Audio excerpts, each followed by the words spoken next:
"Oh, you finally made it, Sophie." Lying in the hospital bed, Ted, his shoulder immobilized in a cast, only turned his eyes towards me, a look of relief washing over his face. Then, with a slightly impatient tone, he pleaded, "Please, wipe my body," while I just looked down at him in silence. Considering Ted's penchant for cleanliness, he must be frustrated by not being able to take a bath without the doctor's permission, but I felt no obligation to fulfill such a request. "What? And you cheated with my best friend?" I snapped coldly, and before I could add anything, the curtain was quickly drawn aside. There stood my best friend, Anne. She exclaimed, "What?" "It isn't me," as she indignantly pointed towards the bed behind her. And there was. "My name is Sophie, a 42-year-old nurse. After graduating from nursing school, I started working at this public hospital, and it's already been 23 years. Promoted to head nurse last year, I've been juggling a myriad of tasks. From organizing study sessions for eager staff to ensuring we provide a comforting environment for our patients. Naturally, my personal life often takes a back seat, with rare days off spent catching up on household chores and rest." Seeing me like this, my best friend and would say, "Seriously, what's with that lifestyle? There's being laid back. And then there's just letting yourself go." Urging me to visit the hair salon more often and to not neglect my skincare as if I were still a pimple-faced teenager. But recently, she's been quieter, leaving me feeling a mix of relief and a touch of sadness. Then, surprisingly, on a day off, Anne invited me to a mixer. Like me, Anne is single, having got married once in her early 20s. After her husband's infidelity led to a tumultuous split, initially, Anne would laugh it off, saying, "That's it for marriage. I wouldn't mind dating again, but one marriage and one divorce are quite enough for me."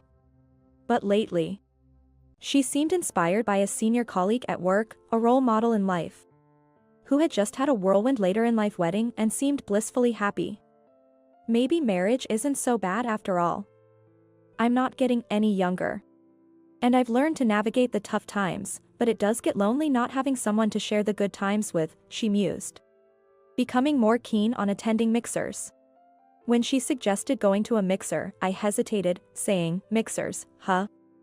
Well, you always look great and young for your age. So it might be fine for you, but I feel like an old lady already. Maybe I'll pass." But she persisted, assuring me, "Don't worry. The mixers I go to are always well balanced in terms of age groups." Feeling a bit guilty for always saying no, I decided to join her just this once, thinking it would satisfy Anne. And that's where I met Ted, my fiancé. Ted, a colleague of Anne's, is 6 years my senior at 48. Despite his desire for marriage, his engaging career always took precedence. I don't regret my choice, but the thought of having a partner to share life's laughs with is quite appealing," he said with a wistful smile, which naturally led to us exchanging contacts.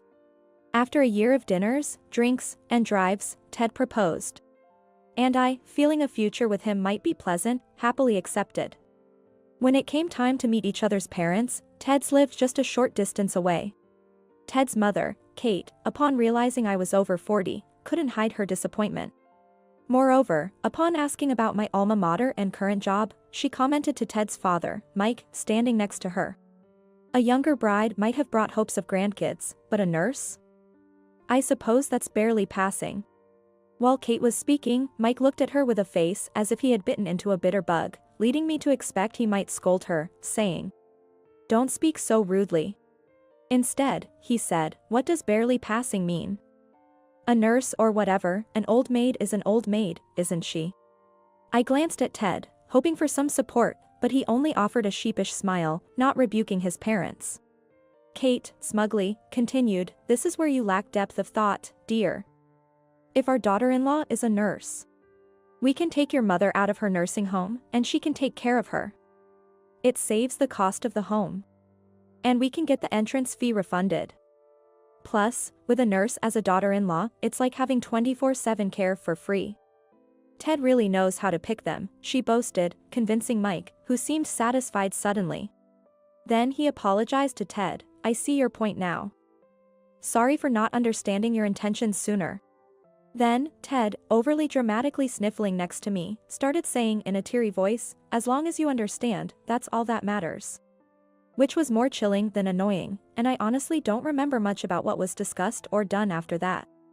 Still in shock, I got into Ted's car, and as we were heading back, he suddenly said, "So, when shall we visit your parents' house for the greetings? Since we'll be cutting ties after the marriage, this will be the first and last time, so maybe we should book a fancy restaurant or something." Which jolted me back to reality. "You don't need to bother visiting my house," I said coldly. Ted, seemingly oblivious to my tone, cheerfully replied, "Oh, is that so? Well, no need for unnecessary expenses then. I do appreciate your practicality, that's one of the reasons I chose you as my wife," his mood undampened. My frustration reached its peak, but I held back any retorts, asking instead to be dropped off near a station as a headache began to set in. Ted, dismissively, said, "What, a headache? Have you been sick this whole time? Poor self-management is just the worst." And without driving me to the station, he pulled over to let me out, not even looking back as he drove away. While catching a taxi home, I gradually came back to my usual self and began to feel genuinely infuriated, recalling the outrageous comments made by Ted's family. It was the first time I heard about Ted's grandmother living in a nursing home. And the idea that they wanted to skimp on her care costs by making me a free caregiver was appalling. I was angry at myself for not seeing Ted's true nature despite dating him for a year, but fortunately, we hadn't got married officially yet. So calling off the engagement seemed easier than going through a divorce. Soaking in the bath at home, I resolved to act quickly and decided to go to Ted's place the next day to end the marriage talks as if they never happened, before drifting off to sleep. The next day, I apologized for the sudden change but swapped shifts at the hospital and headed to Ted's apartment. Ideally, I should have scheduled an appointment in advance, but at that moment, I was filled with a strong desire to avoid any unnecessary conversation with Ted. Considering it was Saturday, I assumed that if Ted was following his usual weekend schedule, visiting him early in the morning would surely catch him at home. However, despite making my way to Ted's much bragged about high-rise apartment, no matter how many times I rang the intercom at his unit from the entrance, there was no response. Left with no choice, I sent a message on social media, but it wasn't even read. The same went for emails and phone calls. Honestly, it was anticlimactic given my momentum, but since I had taken the day off, I decided to settle things once and for all by going to Ted's parents' house. Perhaps he had gone back home and stayed there after our last encounter. Even if Ted wasn't there, a straightforward "I could never be a suitable bride for your family" to his parents would likely suffice to easily call off the engagement. Fortunately, no formal engagement rituals had been performed, and no money had been spent on engagement rings or wedding reservations. Hence, I believed that if we both agreed, calling off the engagement could be smoothly executed. So, I took a taxi to Ted's parents' house, where I had visited just yesterday, but before getting out of the taxi, I spotted Ted's parents, Ted, and a woman with a familiar silhouette all getting into a car. Feeling uneasy, I had the taxi follow their car, which led us to a restaurant's parking lot about 15 minutes from their house. I had the taxi drive past the restaurant and then make a U-turn to come back, after which I got out and headed towards the entrance of the restaurant. Given it was a Saturday morning, the place was reasonably busy with families enjoying breakfast and, possibly due to the proximity to a highway entrance, people setting off on trips. Hiding behind waiting people, I scanned the interior and spotted the group of 4 by a windowside booth. So I asked a staff member to seat me in a booth back-to-back with theirs. Conveniently, some faux greenery pots line the partition, allowing me to hear their conversation without being seen unless I stood up. After placing my order quickly, I eavesdropped to hear Ted's father, in a tone starkly different from his attitude towards me the day before, saying, "Ah, Annie, you are young and obedient. If you eventually becomes Ted's wife, nothing could make me happier. I can't wait for that day." Annie, as in Anne? Realizing this, I was struck by such a shock that it felt like everything went dark before my eyes. My brief glimpse of the young woman from the car window making sense now. It was my best friend, Anne. Anne was dating Ted. They worked at the same company, but since when? Since Ted and I started dating. Or had they been together even before we were introduced at the mixer? But then, why did Ted date me and even propose? My mind was swarming with questions, but I tried hard to focus on the conversation next door. It turned out that Ted and Ann had started dating recently, and marriage discussions were already underway. Moreover, not only was Ted's family aware, but Ann also knew about the ongoing marriage talks between Ted and me. Wondering why they wanted to marry me off to Ted, I began to fear that yesterday's talk of a free, year-round caretaker wasn't just a bad joke. Ted then said, "I really don't want to marry that old hag, but from what I've heard, she's quite wealthy. She'd be perfect for taking care of Grandma until the end. Meanwhile, I can continue seeing Annie on the side." To this, Ted's parents added, "If we have grandchildren by then, we can't blame the kids, so we could just tell her to leave. And we might get away without paying alimony. Actually, if we play our cards right, we might even get some money out of her. And that's a brilliant idea. We could claim she was rough during the care and might get away with it quite easily." They laughed heartily. Hearing this, I barely contained my rising anger towards Ted, his family, and continuing to eavesdrop. Ted and Ann, taking advantage of the upcoming 3-day weekend, were planning to travel to a hiking right after. The hotel, accessible only by car, required them to rent a new 4WD from a rental car shop near the restaurant, instead of using their usual sedan. And it seemed his parents had come to see them off. Fueled by anger, I decided against confronting them there and instead resolved to gather evidence and show them hell later. I discreetly left the restaurant before they did and moved across the street to a convenience store, watching them from behind the window. Soon, Ted's parents left in their car heading home, while Ted and Ann, wearing matching caps and pulling carry-on bags, walked off. Presumably towards the rental car shop I had located about 0.12 miles away on my phone map. Watching their backs with a bitter feeling, I turned away and opened a ride-hailing app. Since I had night shift that day, I focused on my work until Sunday morning. After my shift ended, I planned to get some sleep but checked my phone on the way home to find numerous missed calls and messages. Most from Ted and some from an unknown number. Curiosity piqued, I listened to the voicemail from the unknown caller, who claimed to be an administrative staff from a hospital in the area where Ted and Ann were visiting, saying, "A patient involved in a self-inflicted accident last night has asked to contact you urgently." Shocked yet momentarily feeling vindictive about divine retribution, I was more intrigued about why they contacted me.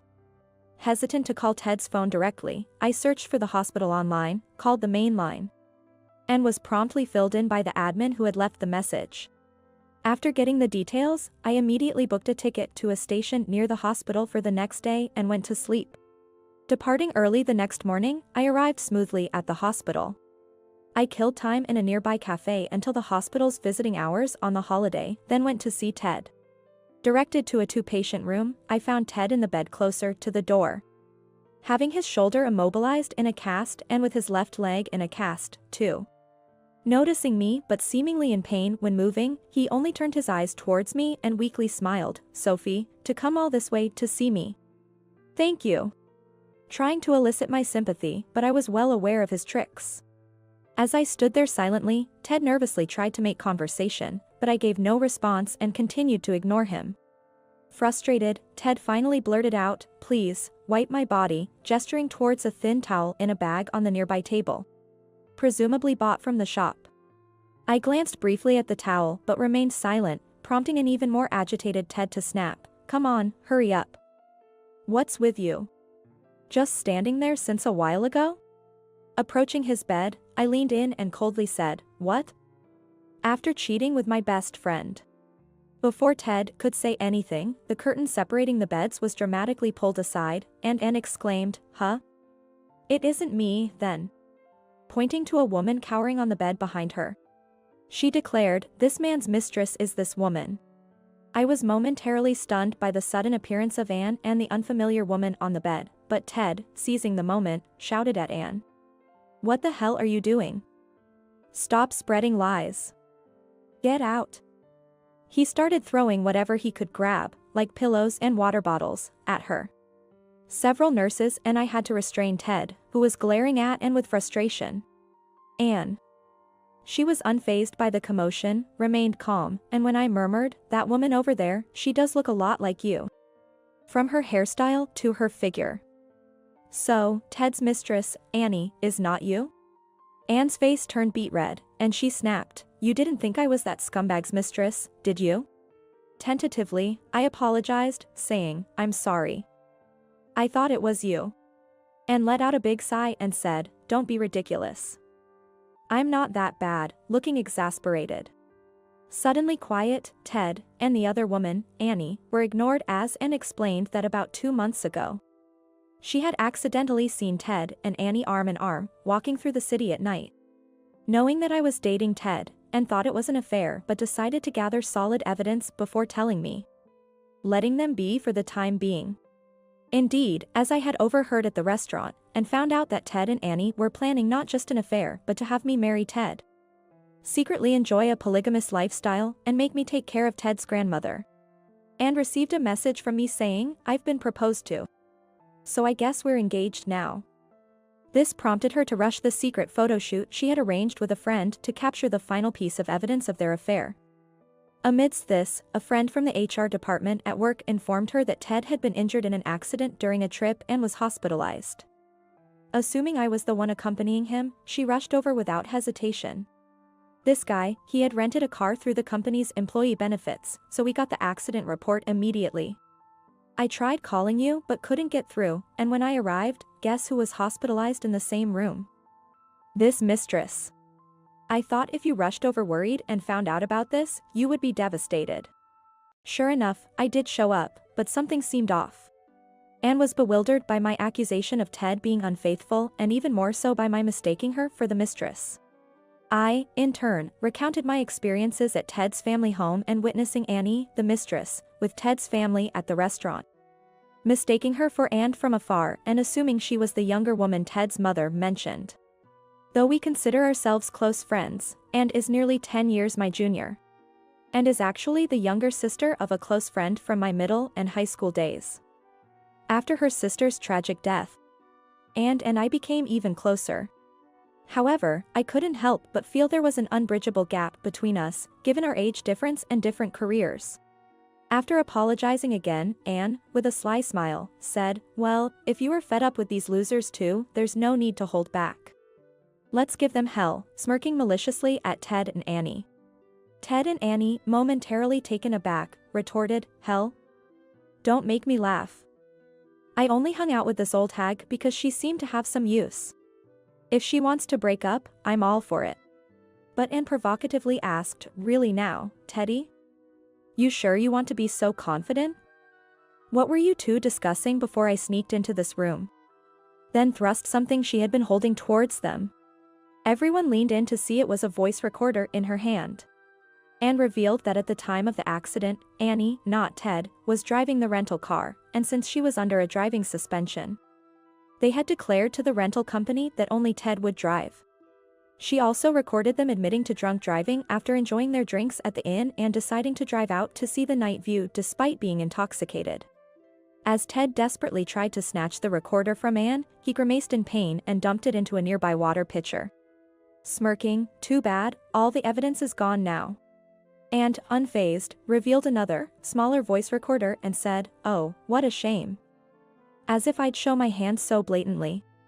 Then showed a pen-type IC recorder in her pocket and a voice recorder app open on her phone, stating, "See, I'm quite competent at my job." Before her expression turned serious, "You've hurt my best friend, and you're going to pay for it," staring down Ted. Stunned, Ted fell silent, but then Annie turned on him. "You idiot. It's all because you and your parents screwed up that our whole plan's ruined. You better take responsibility." Although she tried to confront him, her hand immobilized by a cast and sling, she could only grind her teeth in frustration. Ted, looking up, retorted, "Shut up, you worthless woman. Your only asset is your youth. Misunderstanding that. You dared to dream of becoming my wife. Marrying a loose woman like you would only lead to cuckolding. Who would fall for that?"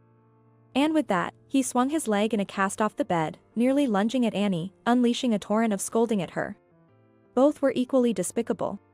In a sense, they deserved each other. Expecting the nurses to rush in again to scold them, I stood up with Anne, ready to make our final statement. "Enough with the noise. You two are truly meant for each other. A trashy woman who cozies up to an engaged man for some benefit. And a foolish man who thinks he's playing smart but is just being used by a shallow woman. Let me make it clear, I have no sympathy for you. Only contempt, and with that, and I left the room. Behind the closed door, we could hear Ted calling out and Annie's screams, but we ignored them and walked away. Later, before leaving the town, we visited the stores and inns damaged by Ted and Annie's rental car. Initially met with disdain as relatives of the irresponsible driver, the mood changed once we explained the situation, turning into sympathy for us. At that point, we advised the owner of the catering business, which had suffered significant damage, it may come out in the police investigation.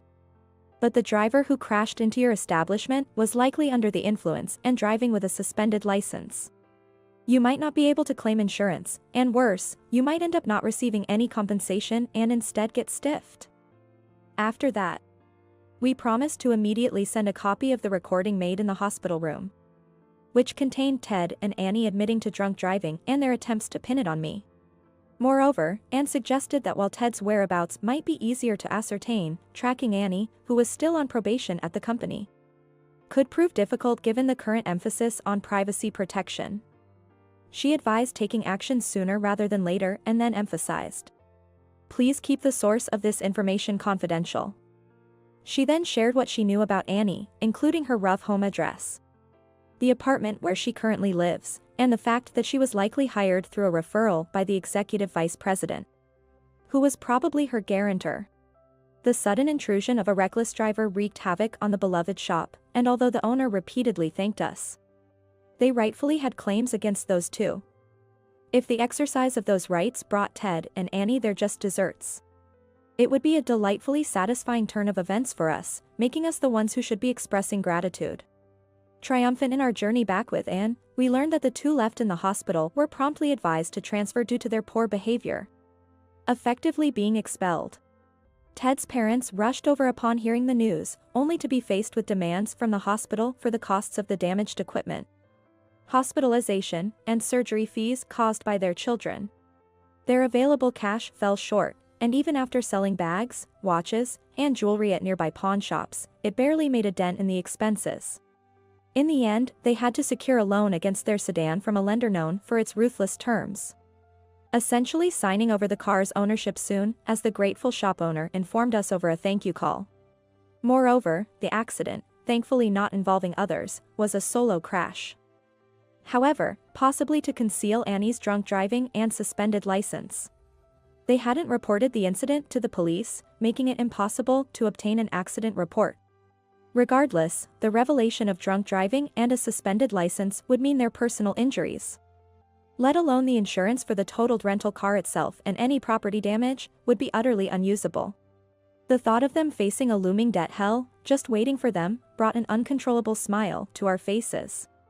I decided to proceed swiftly with the next steps, starting by reporting to the police, along with the recorded evidence, that Annie, Ted's mistress, had been drinking and driving a rental car. The police contacted the rental car company to verify the facts, and soon the company's lawyer rushed over.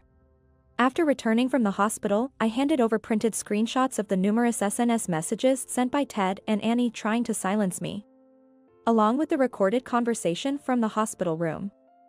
The company's lawyer, with a big smile, said, "Thank you for your cooperation in every aspect. This will allow us to proceed with the damage claims swiftly," and left seemingly in high spirits. According to a letter that came with a luxurious box of sweets sent to me jointly by the rental car company and the legal advisor's office, the rental car company, based on the evidence I provided, notified Ted and Annie that they were filing a lawsuit for damages against them for the accident involving the rental car they had rented, which was nearly in new condition and was totaled. At the same time, a report was filed with the police, putting Ted and Annie in a tight spot. Despite hastily hiring a lawyer, they were bluntly told they had no chance in court and managed to settle by paying the amount requested by the rental car company. However, this lump sum payment made it difficult for Ted to keep up with his luxury condo payments, forcing him to sell. Regardless of how short the time lived there was, a used property is still used. In the end, Ted only managed to get about half of his asking price, and even dedicating all of it to his mortgage debt. He was far from paying it off, leaving him with significant debt. Additionally, the catering store that Annie crashed into while driving the rental car claimed about $350,000 for the destroyed store. Repair costs for dishes and kitchen equipment, the cost of ingredients bought for a long weekend. Compensation and apology costs to customers with reservations, lost earnings due to the repair period overlapping with the holiday season. And the cost of a wrecked delivery minivan, among other expenses. Heeding my and Anne's advice, the store demanded a lump sum payment from both. They were told that legal action would be taken immediately if they didn't comply. The store's compensation should have been covered by voluntary insurance as property damage. But Ted and Annie hadn't opted for the insurance when renting the car, and the coverage limit for property damage was only $200,000. Furthermore, the accident caused by Annie, who was driving without a license due to suspension and under the influence. Without having declared herself as a driver to the rental company, and without obtaining an accident certificate at that time, led the insurance company to deny coverage, as we had predicted. Ultimately, Ted and Annie had to pay out of their own pockets. Then, a terrible argument erupted between Ted and Annie, blaming each other for the situation. "I should never have dated a jinx like you. That's my line. You were all drooling over a younger woman. And to think you can't even cough up this amount of money, what a miserly old man."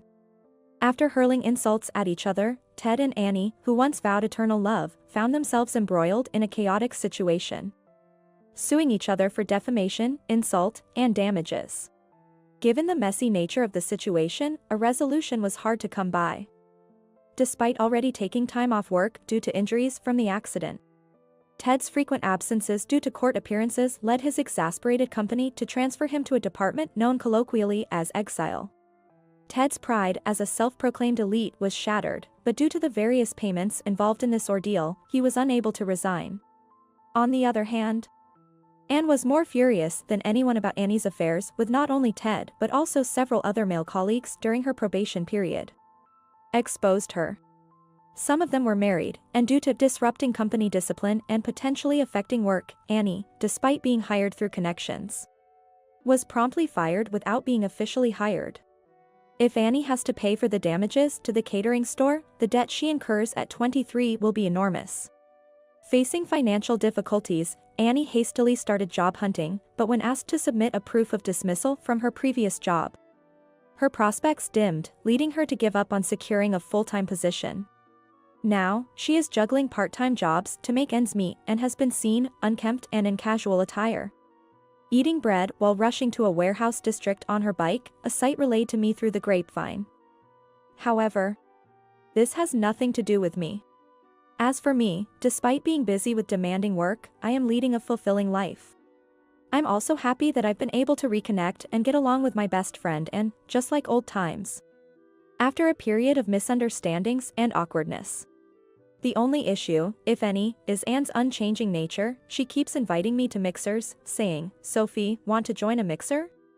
It's hosted by that temp we had before. Divorced but with nice personalities only." I have a good feeling about this one. It's not that I've been put off by my experience with Ted, but I've recently rediscovered the joys of being single and am looking for a way to gently dissuade Anne from these invitations. A dilemma I'm currently pondering.